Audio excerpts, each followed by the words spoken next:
What's up? What's up? So, here today, this is going to be the second episode of High Minds. This is going to be a podcast that I wanted to start. As you can see, I'm just doing this on my own at the beginning. I plan on having partners in it eventually, but this is going to be a process. So, let's get started. I definitely appreciate anyone who watches from the beginning, but I definitely plan on gradually building and building and building. So, much respect to everyone. So, let's just get started. Today, the first topic that we're going to be addressing is outdoor versus indoor weed. What's actually better, and is one of them cleaner? I definitely will have to say that there is going to be some huge benefits to indoor weed. As everyone knows, it's much easier to keep clean. It is much easier to avoid a lot of pests. It's a lot easier to just maintain in general. But does that mean that it's going to be better for the quality at all? No, it actually doesn't. What it really does mean is that it is just going to be more controlled, which can be very dope for someone who's looking to make money off the plant. If you're looking to make a lot of money on the plant, of course, indoor is the best option. Indoor is definitely the best option for bigger brands that are looking to fill their pockets. And there's a lot of reasons why, um, let's say that you really can't get as many harvests in a year if you're outdoors. It's just going to be much harder. So that is one of the big downsides of outdoors for someone who's looking to make money. But it's also a huge benefit for someone who's looking for the quality part. Because realistically, if you're looking for the quality, then you'll see that it's much harder to get that done. And in the bigger picture, one of the big things that I think is really so important about outdoor weed and what really gives it the boost in quality is the sun. Think about it like this. Let's use this light for example. This weird light right here, it's an LED light, I would assume, is not going to be able to generate as much brightness, as much anything, as much power as the thing in the sky. The sun is going to have a lot more powers that it's able to give a human, a plant, anything that it touches. So, that is definitely one of the reasons why once you actually smoke outdoor weed that is grown by someone who really knows what they're doing, it is going to give you effects that are going to be extremely strong. It's actually going to be something that will sometimes almost be too strong, which is not ever going to be something that you're going to run into when you're smoking indoor weed unless you really run into someone who knows what they're doing and maybe they're growing living soil indoors. It's possible, but the the majority of the time you're not going to really run into something that's going to be too potent indoors because it just isn't able to get all of the all of the benefits that it needs from the sun. The sun, just like it would for a human, it is going to give you vitamins, it's going to give you different nutrients that are going to help you grow and is going to help you actually get to your fullest and actually make you a strong person. So, that's what it does for a plant, and that's why when you smoke an outdoor grown plant, it's actually going to be able to give you effects that are going to be super long lasting, super potent, and maybe even sometimes almost psychedelic and like trippy. It's wild, but I have this one funny story that I could bring up right now. I tried some Georgia pie from Cookies, which cookies has a bad rep in some places. Some people know that they are commercialized to the point where they have been not really focusing on the quality at every store, especially the ones that are not in California. But I had some cookies that, or I had some Georgia pie that was put in a cookies bag, but it was actually grown in Humboldt County, and it was grown outdoors. It was looking disturbingly bad. If you were to see this, and if you have any, if you're someone who's looking at the new age weed as like, oh, that looks good, then you would look at this and you would be like, what is this? Did someone just try to play me?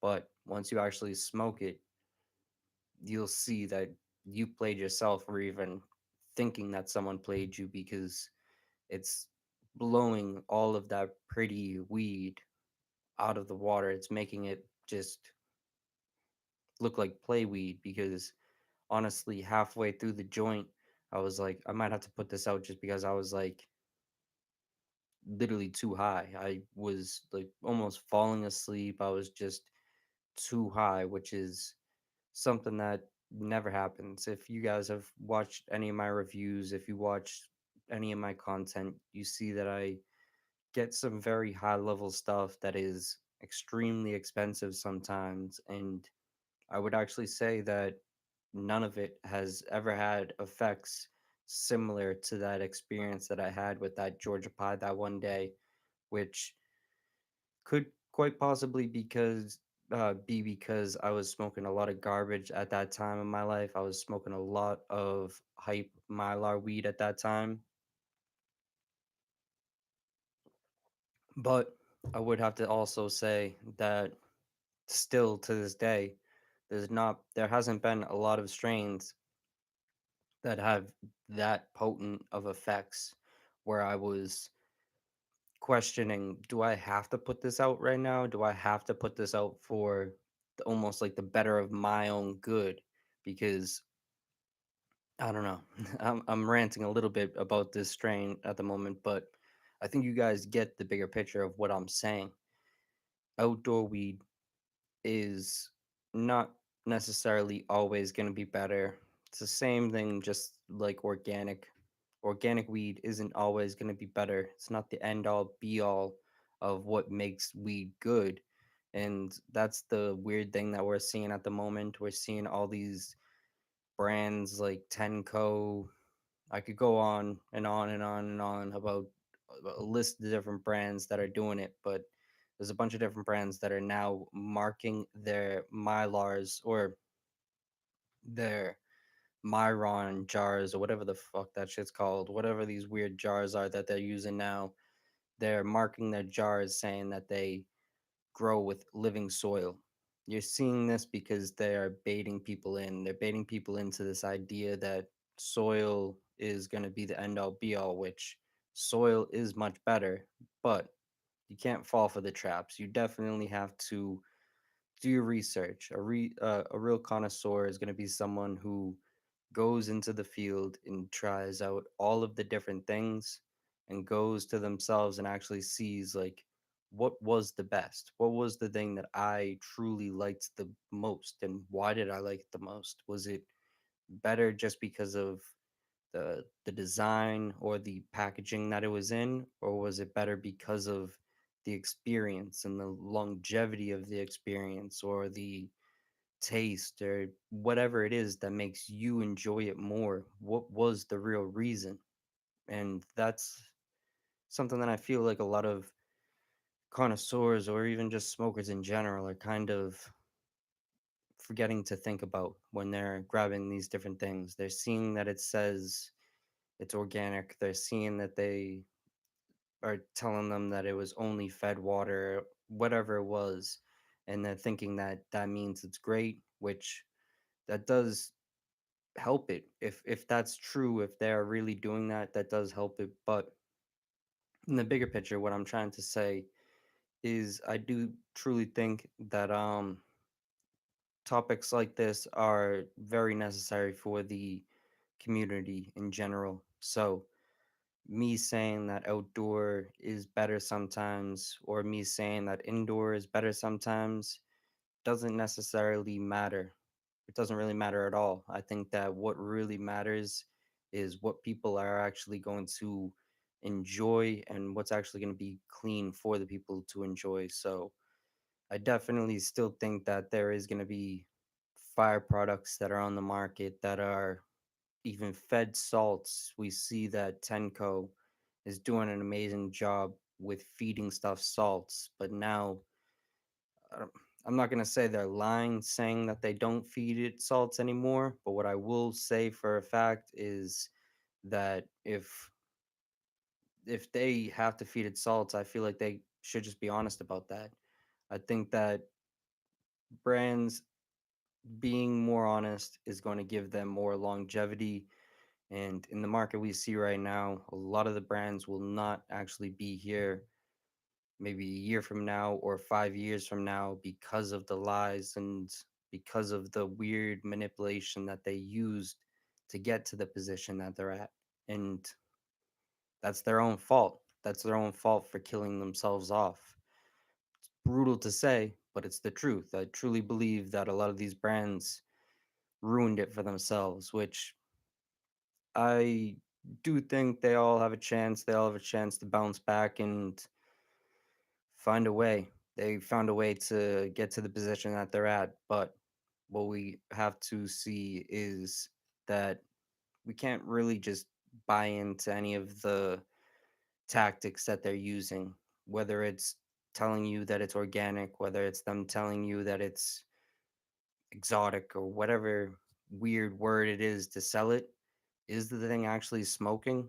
Is it smoking? Because if it isn't, then what are we doing? If it tastes like hot air, if it smells like nothing, if it looks great but really is just disgusting weed, then what are we doing? Why are we spending all this money and why are we allowing these brands to actually have room to do this to people?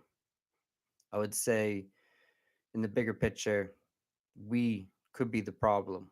The people supporting these brands or the people even giving them room to breathe could be the problem. So, as much as we want to blame the brands, as much as we want to hold the brands accountable, we have to hold ourselves accountable too. So, I definitely think that this topic was something I had to address. And in the future, I definitely want to keep doing more topics similar to this, but I also want to keep doing more and more stuff with this podcast. I definitely see that this is not fully developed yet, but I really want to keep my foot on the gas and continue to grow with this. So much appreciation to everyone that does watch and follows along. I might call this one short now. I think that realistically, actually, fuck it. Let's smoke a mass hole. Let's keep this going. I realistically want to continue to maybe create a schedule for these and get on more of a consistent basis. But for the meantime, what I'm gonna do now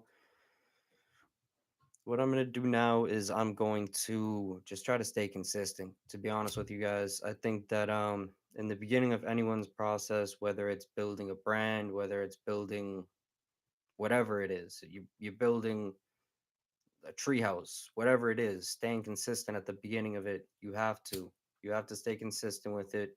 It's not going to build itself. It's not going to do itself. So if you don't get the groundwork done, then just blame yourself for why it's never taken off. You know what I mean? So what I'm trying to say is, for the next following upcoming weeks, I do think that I'm going to try to get as many episodes as I can done. With that being said, will I have any guests? I'm not 100% sure. I definitely want to, though. I have a few people in mind who I would really love to have on here. One of them I've already spoken to, and I know for a fact he is interested and he's down to do it. But He also is someone who grows weed. He grows weed and he also works for a brand at the moment where he is um I don't know if I should speak too much on it, but he's helping this one legal brand do their whole works, you know what I mean? He's their head cultivator at the moment. I don't know how I just slurred on that word. That's like the one of the easier words, but he's their head cultivator at the moment, which is dope. So realistically, what I am aiming to do with this, of course, I've mentioned it a few times, but I'll say it again. I'm trying to educate the people in a way where I can actually fully cover topics that some other people might be a little bit hesitant to cover. Some people might be a little bit worried that they might burn some bridges if they talk about these different things. And what I think is if I burn a bridge with someone that is mad at me for talking about that type of thing, then I probably shouldn't have a bridge connected to that person in any means, anyways. So fuck them. You know what I mean? So it is what it is. Some people are very sensitive, and I try not to be. So if that means they don't want to talk to me or have any connection to me because I talk about people spraying weed with this or me talking about salts or whatever it is, it might happen, but I'm not going to stray away from it. I feel as if we need some honesty, we need some type of control over the puppets because there's a lot of puppets out here. I think we probably know that, and I don't have to say names, but it's a lot of influencer people who are just spewing out propaganda at the moment, which is sad to see, but it is what it is.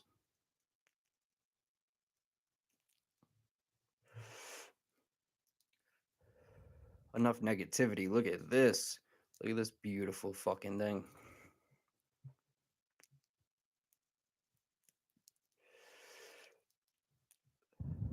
So, if you guys aren't familiar with what this is a hash hole. This is actually a mass hole. Mass holes. So, what it is 2 grams of super high end flour. In this case, it is 2 grams of Zerbert and then zero point 0.4 of rosin. So this one is Zerbert flour and runs rosin.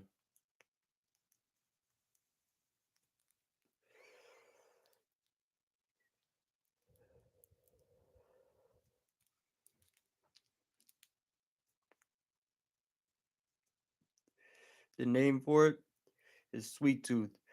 I think you guys can understand why. Extremely sweet, extremely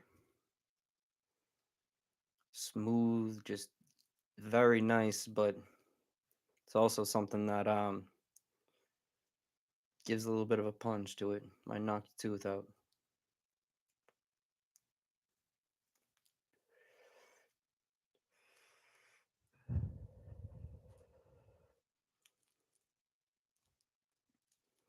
And in a lot of these episodes, the ones that I have guests on, they will be a somewhat of an interview style, but I also want to ask them questions regarding different topics. Whether it's me asking them what they think about someone using machines to trim their weed, or me asking them what they think about the inside of the legal market, or stuff like that. I definitely also want to ask those types of questions so that I can actually get the people to share their opinions instead of me just sharing my opinion, because I know that me sharing my opinion can be cool for one person, but then it can be a little bit overwhelming for another. So I want to give mixed opinions, show people that all sides can agree on different topics, and that can actually further the topic more than just diminish it.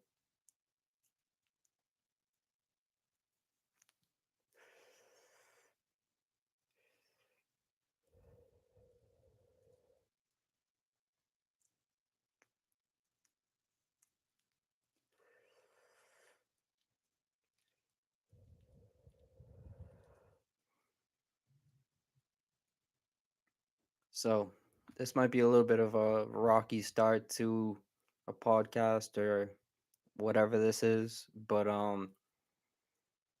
think this is probably more organic than me being super buttoned up and fake about the whole thing. This is what it is. You know what I mean? In the bigger picture, I think that some people try to act a little bit too organized with it and a little bit too fake with everything. So I'm not going to take that approach.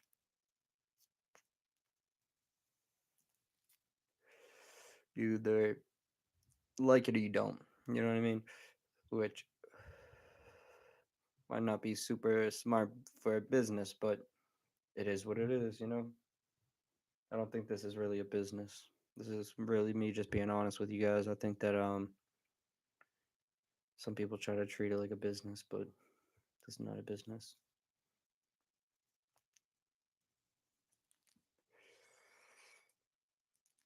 Ooh, this right here could be a business.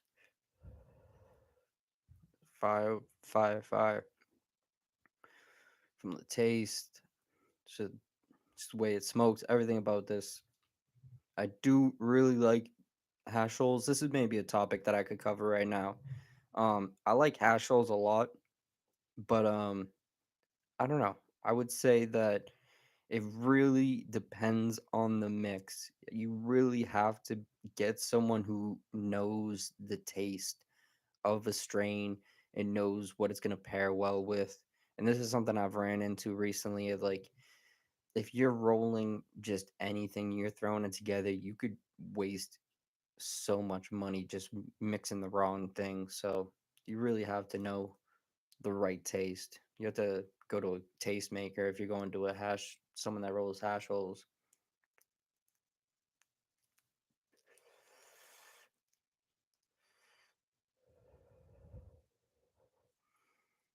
Ooh,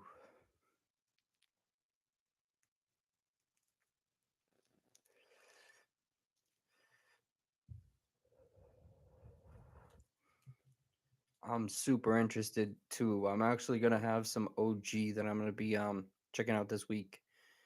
I can't wait to actually see it because anyone who knows OG, it's extremely rare that you actually can find a proper one or a real one. It's like sour, it's like haze. There's so many nonsense ones going around that are just not worth your time at all. You know what I mean? So I'm super, super excited to see this OG, to be honest. If anyone knows me, you know that I'm not a huge candy lover, which it's weird me saying that while I'm smoking candy, but OG is by far my favorite.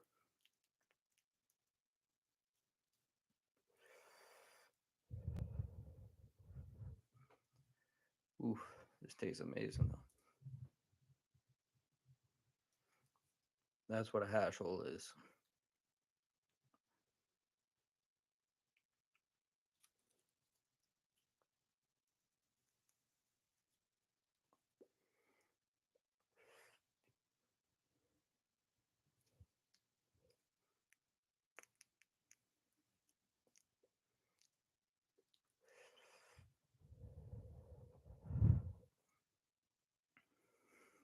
These things almost make you like stuck, or make me stuck, I should say. I don't know what the hell these things do to other people.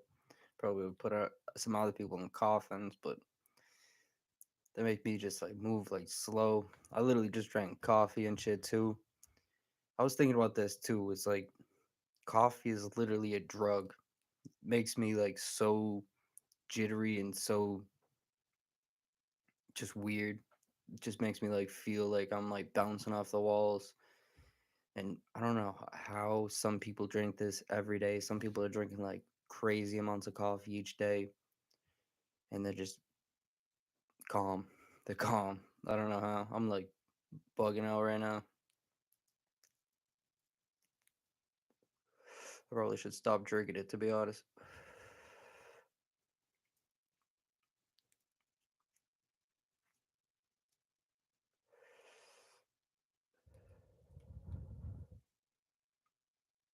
Wasn't fully centered, but if you've rolled hash holes, then not super easy to center it properly.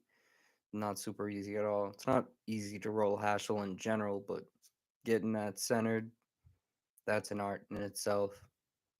Sometimes you can do it perfect and it just looks perfect. I'm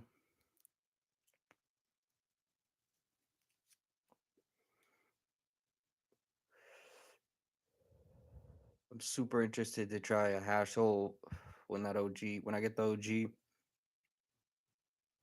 it's gonna be an interesting situation.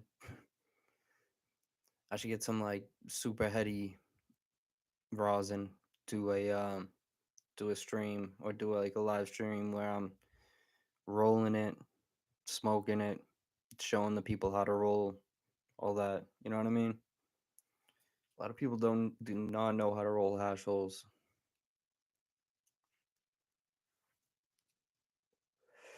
I have an interesting technique. I think it's a solid way. But I'm basically done with this now. I, as I mentioned in the beginning, a lot of people might, if anyone's rewatching this, then they've already heard me say this, but I'm gonna say it now. With this podcast, I don't necessarily have an exact thing that I'm gonna be talking about. As I mentioned, I will be talking about cannabis a lot. That's mainly the focus, but also going to be talking about different types of sports, whether it's martial arts, whether it's whatever it is. I want to combine that in with the cannabis. I want to combine in a lot of different athletic and active things that can promote people to be an active stoner and also just promote like a more healthy lifestyle. I think that that is something that is much needed. If you are someone who is smoking cannabis and enjoying the if we're enjoying this, we have to also treat ourselves properly in other ways. So I think that's much needed. And I truly believe if I have on the right guests and have on the right people, then we can definitely create something really cool here. So I really appreciate anyone who has viewed this from the beginning. If you're viewing this right here, you are one of those people. Big love to you. And I don't plan on being someone that quits easy. So plan to see me a lot. Let's go. I appreciate you.